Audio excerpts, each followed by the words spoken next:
Hey friends, welcome back to more Reddit stories about entitled people, crazy people, and everything in between. So make sure to subscribe for more, and as usual, let's get right into today's Reddit posts. Woman jumps into passenger side of truck. This happened a few years ago. I, 28 female, was on my way to the BMV before work.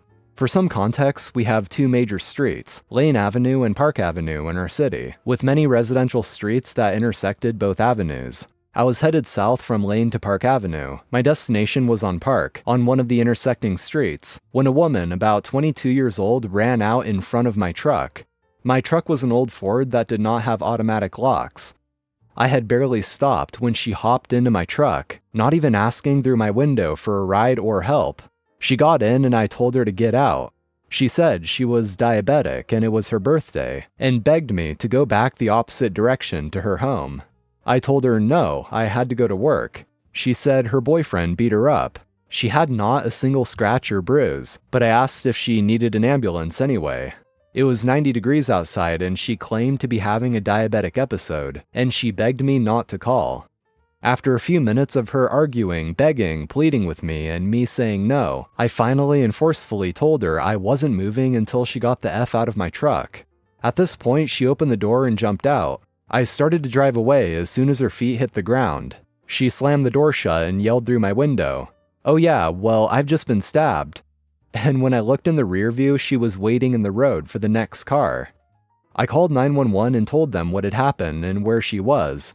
I knew if she was truly diabetic in the 90+ degree weather without food or water, she could become delusional very quickly. But every instinct in my body tells me she had more sinister intentions. My husband won't let me take more than 2 showers a week. I told him I need him to stop or I'm moving out for a while.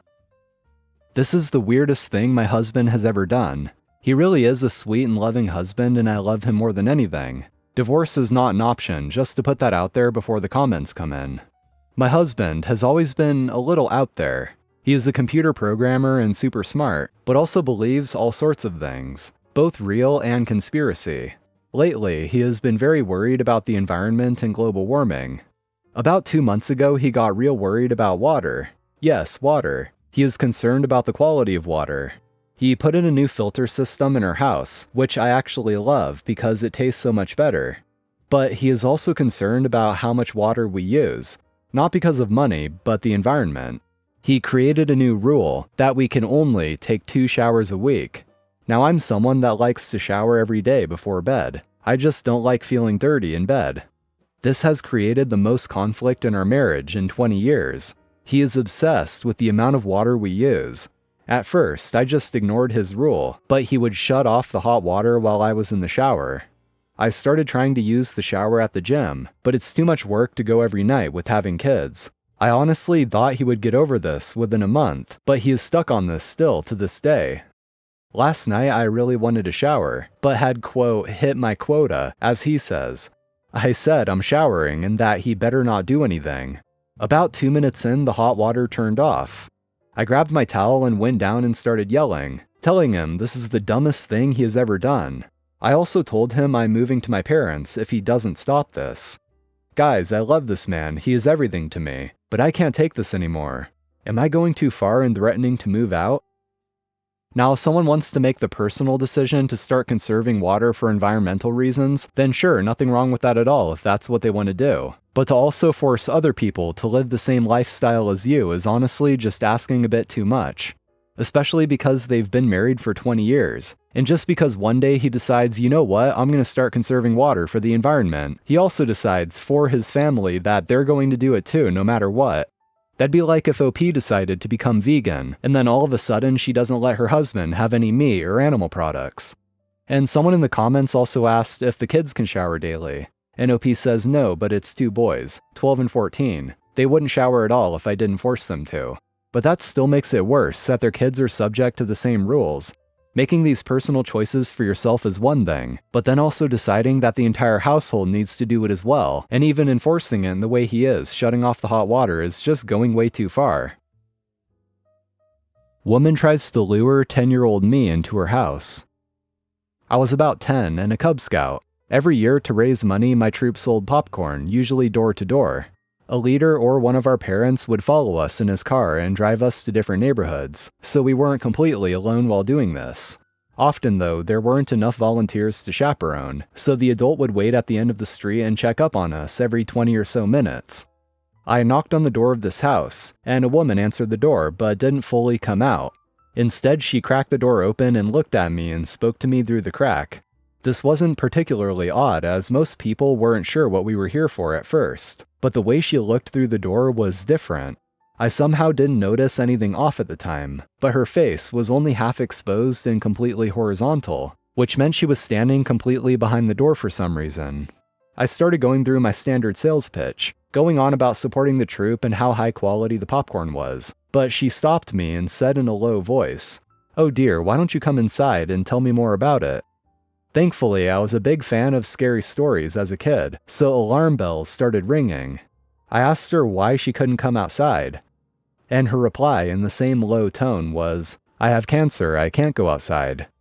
I didn't know anything about cancer back then, but I didn't think that sounded like a symptom. Before I could say anything, she asked me, "Are you alone? Are you here with anyone else?" I replied that my Cub Scout leader was down the street, and as soon as she heard that, she shut the door and locked it without a sound. I kinda just forgot about it, filing it away as just a weirdo woman, so I didn't tell my parents or the leader about it. I still have no idea what she wanted me to come inside for. Karen gets arrested. I am a security guard. During the outbreak, we had gotten a lot of new companies and contracts, and there were several stores that hired my company for mask enforcement, basically refusing service for anyone who tries to walk in without a facial covering. This event took place at one of these new contracts for a home improvement shop, one that promises that you can save big money shopping here. My job at this location is extremely simple and narrow. If I see someone walk in without a mask, I stand between them and the gate, inquire as to the lack of their mask, and give them the option of purchasing a mask for less than 50 cents at the nearby customer service desk if they do not have one of their own. For the most part, people are kind and understanding.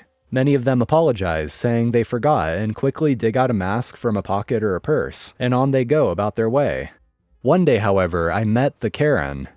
I had just stopped an elderly gentleman and asked if he had a mask. He laughed, pulled it out of his pocket, saying he always forgets, puts it on and walks through the turnstile. As I am having the conversation with him, in walks Karen, staring me down, no mask, and almost runs into the elderly gentleman as she tries to rush past me. I, however, step in her way with a kind smile. "Hello, ma'am, do you have a mask today?" "No, and I don't need one either."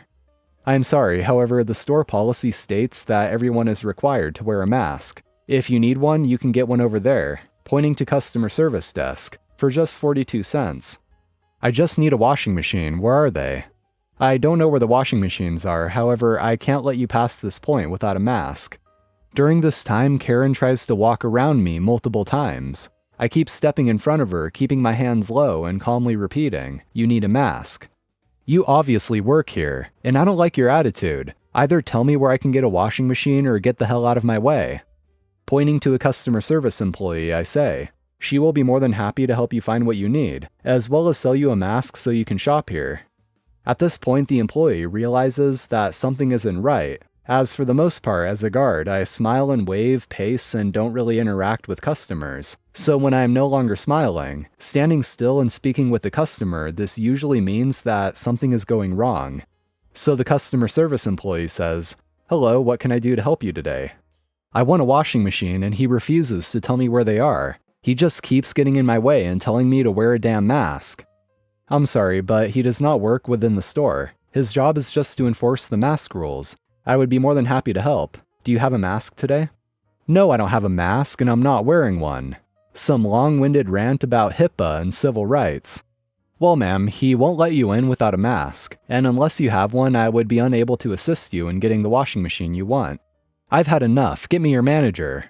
The employee then gets on her walkie and radios for a manager to come up. Hello, how are you doing today? Said the manager. I'm doing horrible. Your employees are useless, refuse to help me, and won't even let me in the store. I demand you fire them both. I'm sorry, but he is not an employee here. We hired his company to enforce mask policies. I've already told you people I won't wear an effing mask. Now fire these people and help me get my washing machine. At this point, she is escalating more and more, and is getting very close to the manager, which triggers my training. Normally, I am not allowed to go hands-on. However, there is an exception when there is a significant threat of violence to myself or employees of the company I am working at, and it's starting to appear as if some violence may happen. Ma'am, I am going to need you to calm down and please back away from the manager. We don't want any physical contact. I'm not talking to you. You're about to be fired anyway. You might as well go home already. And the manager says, he's not going to be fired. He's doing his job. And I would be more than happy to take you to our washing machines, but you need to get a mask first. Another 5 minutes of arguing, during which I am forced to stand between the manager and Karen, as she is getting more and more aggressive. The manager took this chance to motion for the customer service employee to call the police. And the manager says, at this point, I am going to have to ask you to leave. I won't have you yelling at our security or refusing to follow our policies. I'm not leaving. And get out of my way, don't you know it's rude to get between people talking? He is doing his job, making sure no violence happens. We have called the cops. Leave now. About 5 minutes later, the cops arrive, with Karen screaming that we physically assaulted her and hit her when all she wanted to do was get a washing machine. And even after the police reviewed the camera footage, she held to her story. As they attempted to trespass her from the store, she swung at me and missed. That, however, was enough for her to leave the store in handcuffs. I'm not sure why she thought I was an employee, but all's well that ends well with Karen in the back of a police car. Announcing our pregnancy at my brother's wedding after he proposed at mine. My brother said he was going to propose at my wedding. I told him no, that it was a day about myself and my wife, and we did not want any distractions. My mom lost it. She said that he wanted family he might not see again for a while to be part of the proposal. I said that I did not give a crap and that if he did it, I would have him kicked out. He did it, and my mom said if I tried kicking him out, she would leave too. I just remember seething inside. My brother got married last weekend. Instead of a welcome to the family toast, I used the time to announce that we were expecting our first baby. My mom was upset, but my grandmother told her to sit down and shut up. We spent most of the reception talking to family we would not see again for a while about our coming baby. My mom says I was an asshole for taking attention away from my brother on his wedding day. She got really mad when I reminded her that she threatened to leave my wedding if I kicked him out after he proposed. Anyway guys, that's going to be all for today. Be sure to leave a like if you enjoyed and subscribe for more. So have an awesome day, take care, and I'll see you next time.